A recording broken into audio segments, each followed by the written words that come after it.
Devayani madam முதல் முறையாக இயக்குனராக நல்ல இந்த கைக்குட்டை ராணி அப்படின்ற ஒரு குறும்படத்தின் மூலமாக சிறப்பாக இயக்கி ஒரு நல்ல இயக்குனர்ன்ற முத்திரையை காட்டியிருக்காங்க. கைக்குட்டை ராணி உண்மையிலேயே ஒரு அற்புதமான ஒரு உணர்வு. இதை ஒரு படம்னு சொல்கிறத விட ஒரு சின்ன உணர்வு. அந்த குழந்தை அப்படி அற்புதமாக நடிப்பை வெளிப்படுத்தியிருக்காங்க. அந்த கிரெடிட் இயக்குனருக்கு தான் நிச்சயமாக போய் சேரும். இளையராஜாவோட இசை, லெனின் சார் எடிட்டிங் எல்லாமே இந்த கைக்குட்டை ராணிக்கு மிகப்பெரிய பக்கபலமாக இருந்திருக்குது.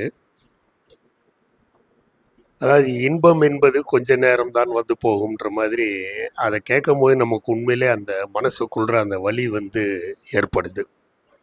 இன்பம் வரும்போது சந்தோஷமாக இருக்கும், போகும்போது எவ்வளோ கஷ்டமாக இருக்கும் அப்படிங்கிறத ரொம்ப அற்புதமாக சொல்லியிருக்காங்க. அதில் இந்த படத்தில் முக்கியமான ஒரு விஷயம் என்னன்னா, அந்த பொண்ணுக்கு தாயும் கிடையாது. அப்பா வரும்போது தான் அம்மாவும் சேர்ந்து வரான்ற மாதிரி, அம்மாவோட அன்பையும் அவர் தான் சுமந்துட்டு வராருன்ற மாதிரி,